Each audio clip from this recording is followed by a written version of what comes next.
ఎవరి కోసం వెయిటింగ్? హే, ఏంటి ఐస్ క్రీమ్ మాట్లాడుతుంది? మాటలే కాదు పాటలు కూడా వచ్చు. ఇంతకీ ఎవరి కోసం వెయిటింగ్? ఫ్రెండ్ కోసం.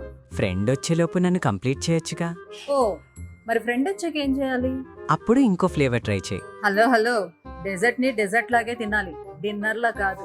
నేను ఆర్గానిక్ ఐస్ క్రీమ్ డిన్నర్ లాగా తిన్నా నో ప్రాబ్లం. ఓ అవునా, మరి నార్మల్ ఐస్ క్రీమ్ కి నీకు ఏంటి డిఫరెన్స్? ఆర్గానిక్ ఇంగ్రీడియంట్స్ తో ఎలాంటి కెమికల్స్ లేకుండా ఐస్ క్రీమ్ ని ఇండియాలో మొదటిసారిగా మా గురువు సుహాస్ గారు తయారు చేశారు. చేస్తే సో నన్ను ఎంత తిన్నా ప్రాబ్లం లేదు. కోల్డ్ రాదు, కాఫ్ రాదు. మరి షుగర్?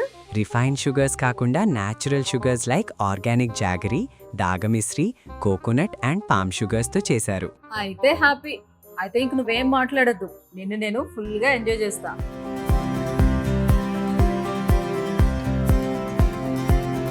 ఎలాంటి గిల్ట్ ఫీల్ లేకుండా మీరు ఆర్గానిక్ ఐస్ క్రీమ్ ని ఎంజాయ్ చేయాలనుకుంటున్నారా? అయితే ఇంకెందుకు ఆలస్యం, మీరు కూడా వచ్చేసేయండి ఆర్గానిక్ క్రీమ్ బై ఐస్ బర్గ్.